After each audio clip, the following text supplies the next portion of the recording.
Assalamualaikum warahmatullahi wabarakatuh. Berjumpa kembali di channelnya Wawan Teknik. Pada kesempatan ini saya ingin berbagi trik cara pemasangan atau cara memasang komponen-komponen pada PCB jenis PCB SOCL 506, SOCL 504 ataupun Montarbo kelas GB, dan masih banyak lagi guys, seperti Bostrap. Ya, pertama-tama yang harus kita perhatikan dalam segi penyolderannya guys. Penyolderannya ini benar harus kita perhatikan, karena penyolderan itu yang mempengaruhi arus penerimaan atau arus daya arus yang dihasilkan itu benar harus maksimal. Karena kalau penyolderannya itu istilahnya nggak matang ataupun nggak bagus, dia arus yang diterimanya itu juga kurang maksimal guys, gitu kan. Di sini juga masih banyak sejenis power semacam power SOCL 506 yang harus kita perhatikan dalam segi pemasangan komponen-komponen yang ada di tabel-tabel semacam PCB ini. Itu yang harus kita perhatiin guys. Yang paling benar kita perhatikan dalam segi penyolderannya guys.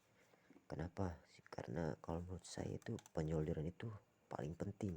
Kalau kita penyolderannya itu kurang maksimal, karena hasil yang didapat itu juga kurang maksimal, karena dalam segi penyolderannya itu nggak bagus. Itu yang harus kita perhatikan guys. Masalahnya kalau istilah dalam segi arus, karena arus itu benar-benar harus bagus guys. Ya, dalam segi penyolderan juga harus bagus guys. Itu yang harus kita perhatikan.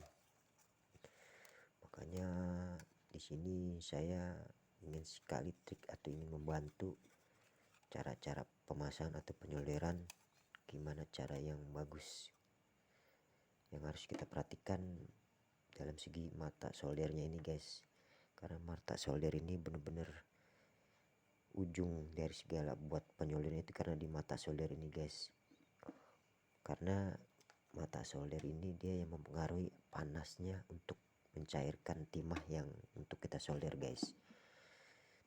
Kalau memang mata soldernya kurang maksimal ataupun kurang bagus, hasilnya juga kurang bagus guys. Itu yang harus kita perhatikan dalam segi penyolderan. Menurut saya ya paling bagus itu ya, menurut saya pribadi ya, pengalaman saya minimal ya 60 watt guys. Itu ya lumayan bagus dalam segi penyolderannya, itu 60 watt. Karena dia matangnya juga kurang ibaratnya maksimal gitu guys. Dalam segi penyolderan juga hasilnya juga bagus gitu, panas juga bagus. Kalau menurut saya kalau daya watt yang dihasilkan 60 watt itu ya lumayan bagus lah gitu kan. Nah, karena apa? Karena komponen-komponen ini kalau memang dalam segi penyolderannya kurang maksimal, otomatis yang dihasilkan komponen-komponen ini dia juga kurang maksimal guys, menghantarkan arus-arus yang ada di komponen ini guys. Makanya dalam segi penyolderannya ini guys, kita harus benar-benar harus kita perhatikan, karena penyoldernya itu benar-benar kunci suatunya namanya hasil maksimalnya suatu power. Dibareng juga dengan komponen-komponen harus mendukung guys, semacam resistor, kapasitor, transistor juga ya diusahakan. Alat-alat juga harus mendukung, istilahnya alat-alat juga harus bagus gitu kan. Elko juga itu kan harus bagus gitu kan. Itu yang benar-benar menentukan akhirnya perakitan sebuah power gitu guys.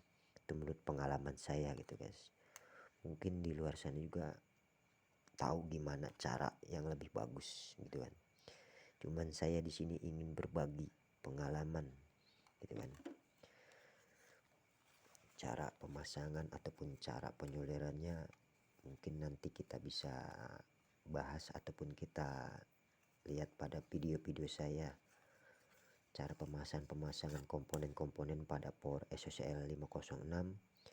Di sini juga banyak SOCL 504 gitu kan. PCB Montarbo gitu kan. Dan masih banyak guys di sini guys.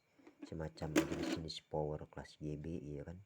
Nah di sini masih banyak guys, mungkin nanti akan kita bahas pada video berikutnya cara pemasangan ataupun cara pemasangan komponen-komponen ya, semacam komponen-komponen resistor, elko, kapasitor gitu kan, transistor ataupun resistor 5 watt ataupun 1 watt ataupun 2 watt ataupun dioda gitu kan. Mungkin akan kita bahas pada video-video berikutnya gitu kan. Ya, saya ulangi sekali lagi ya, yang paling penting untuk perakitan sebuah power gitu kan, pertama dari segi komponennya ya sedikit banyak harus berkualitas, yang pertama.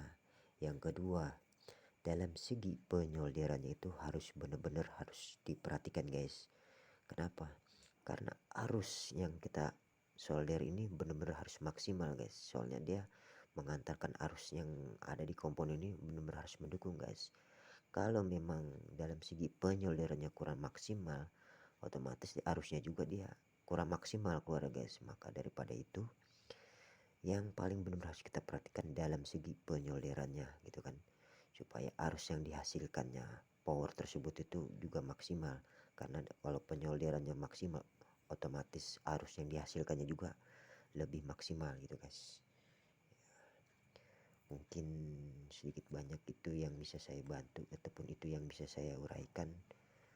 Mudah-mudahan teman-teman yang di luar sana bisa memahami gitu kan, ataupun kalau memang kurang begitu paham ya bisa berkomentar di bawah ini ya kan. Mungkin kita bisa bahas masalah pemasangan komponen-komponen PCB ini pada video-video berikutnya ya. Mungkin kita akan sambung kembali gimana cara pemasangan atau cara penyolderan atau yang ada di daftar komponen-komponen PCB ini gimana caranya ya, mungkin akan kita bahas pada video berikutnya. Mungkin cukup sekian dan terima kasih guys, mudah-mudahan bermanfaat. Kurang lebihnya jangan lupa like, komen, dan subscribe-nya. Untuk lebihnya kurang lebihnya assalamualaikum warahmatullahi wabarakatuh.